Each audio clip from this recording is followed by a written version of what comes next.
경남 울릉 선거구에 대한 여론조사 결과 미래통합당 김병욱 후보가 36%, 더불어민주당 허대만 후보가 31.4%로 오차 범위 내에서 치열한 접전을 벌이고 있습니다.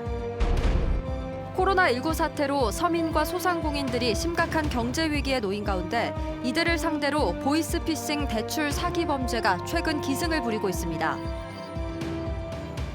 여러분 안녕하십니까? 포항 MBC 뉴스입니다. 4월 15일 총선을 앞두고 포항 문화방송이 실시한 여론조사 결과 포항 남구 울릉군 선거구는 치열한 접전으로 나타났습니다. 미래통합당 김병욱 후보가 더불어민주당 허대만 후보를 오차 범위 안에서 근소하게 앞서고 있습니다. 장성훈 기자가 보도합니다.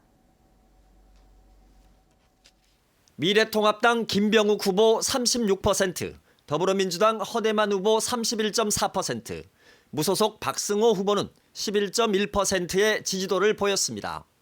김병욱 후보가 허대만 후보를 오차 범위 안에서 근소하게 앞서는 접전 양상입니다. 지역별로는 김병욱 후보는 호미곶면과 구룡포읍, 오천읍, 장기면에서, 허대만 후보는 회곡동과 대이동에서 강세를 보였습니다. 연령별로는 김병욱 후보가 5, 60대 이상에서 허대만 후보는 3, 40대에서 높은 지지를 받았습니다. 지지 후보를 선택한 요인으로는 소속 정당이 32.9%, 능력과 경력 25.4%, 정책과 공약 17.5%입니다. 당선 가능성은 김병욱 후보가 44.6%, 허대만 후보는 25.1%입니다. 정당 지지도는 미래통합당이 43.9%, 더불어민주당 27.9%, 국민의당 2.6%, 정의당 1.7%입니다. 비례대표 정당 투표는 미래한국당 39.4%, 더불어시민당 16.9%, 열린민주당 6.5%, 정의당 5.0%, 국민의당 3.8%입니다.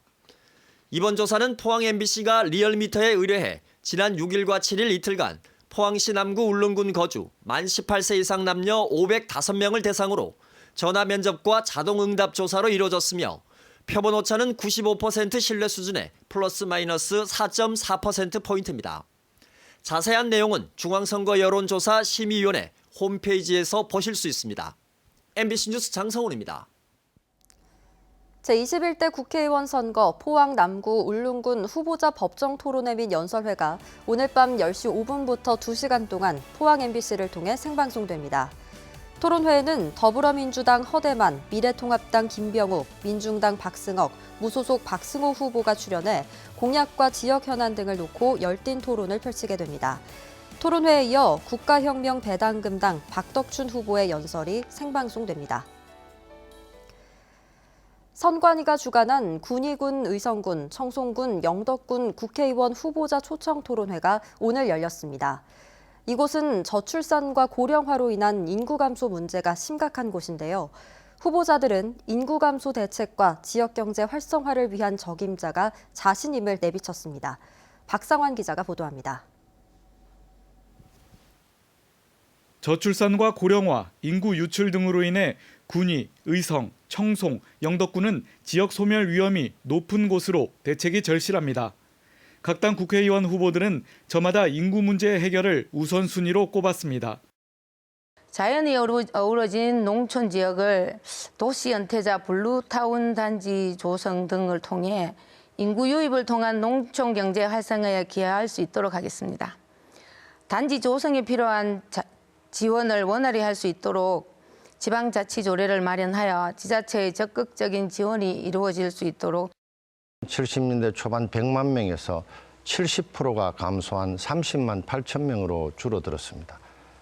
이 심각한 문제에 대해서 이 거대 담론에 대해서 구체적인 대책을 내기는 쉽지 않을 것 같습니다. 그래서 저는 인구 감소, 지역 발전, 청년 일자리 대책을 묶어서 후보들은 지역 특성에 맞는 경제 정책과 경제 기반 조성 대책을 제시했습니다.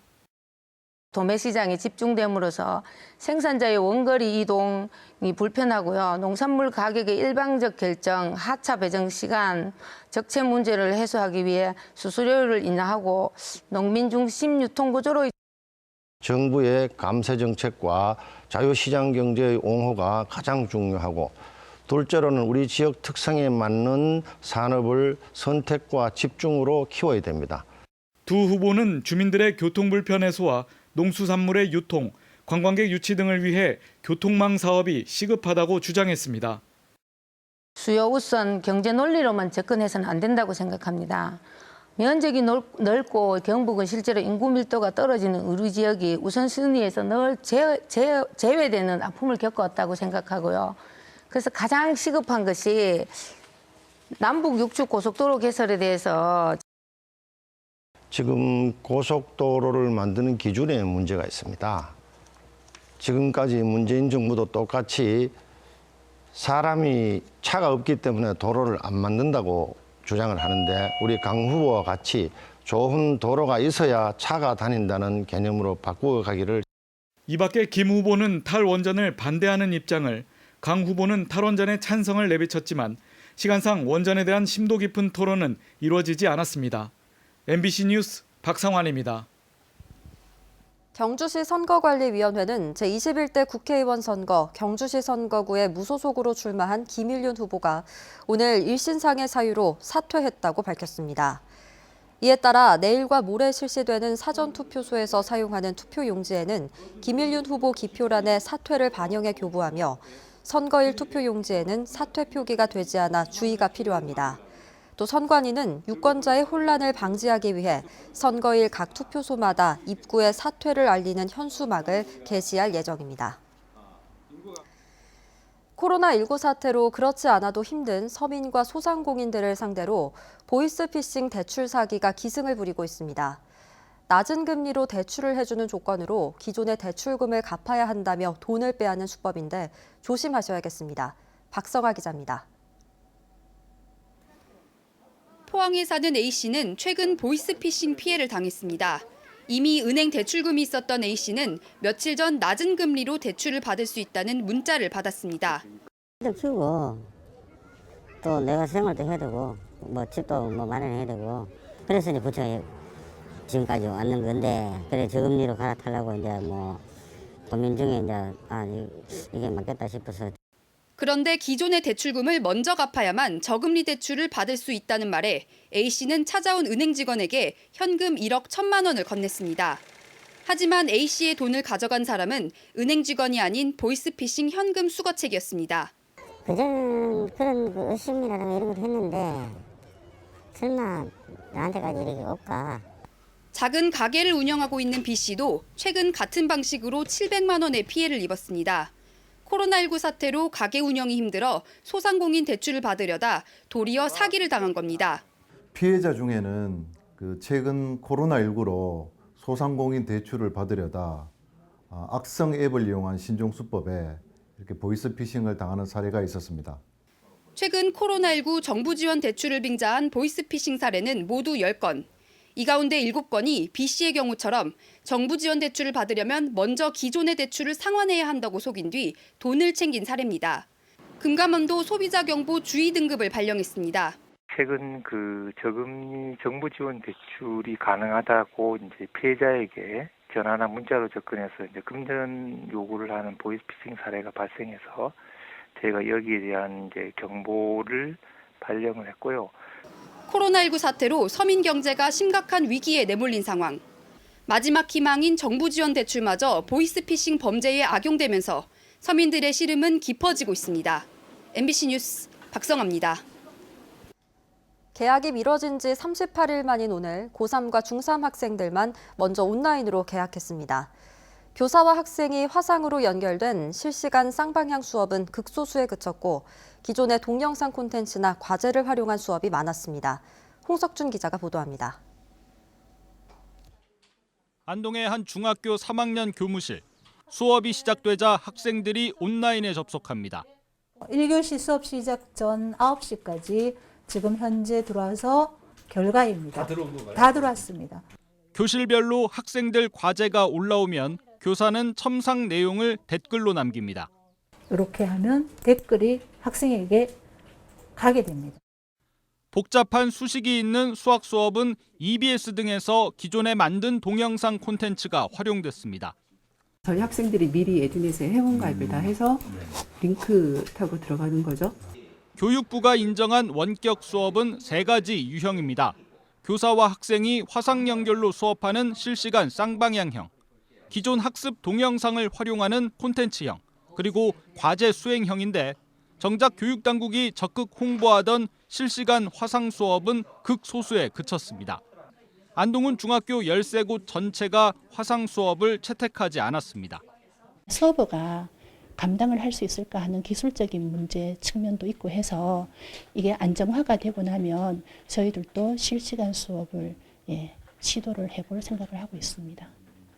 도내 교육청 관계자는 관련 인프라나 경험이 부족한 학교 현장에선 학생 통제가 어렵고 학부모에게는 공개되는 화상 수업을 여전히 부담스러워한다고 전했습니다.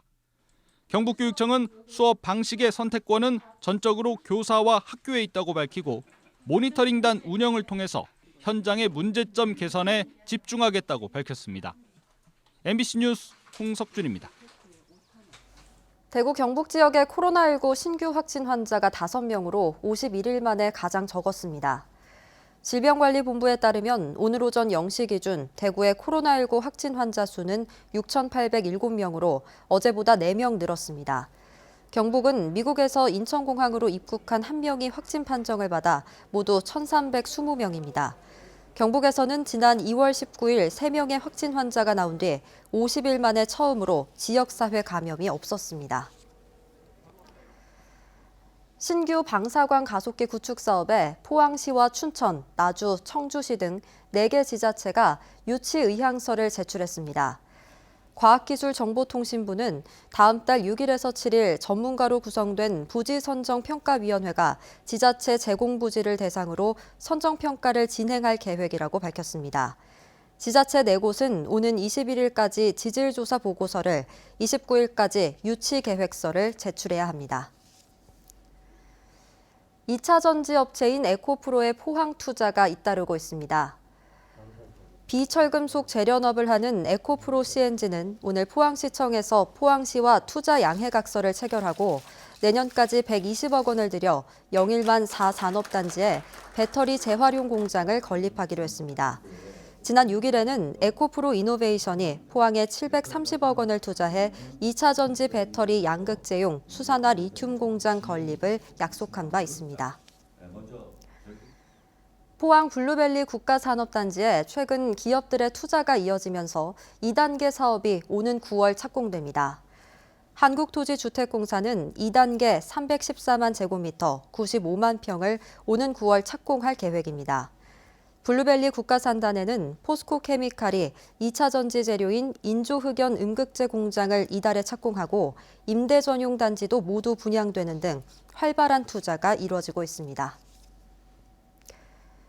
경주시가 코로나19로 어려움을 겪는 지역의 중소기업을 대상으로 경영자금 지원 확대와 기업 고충 해결에 나섰습니다.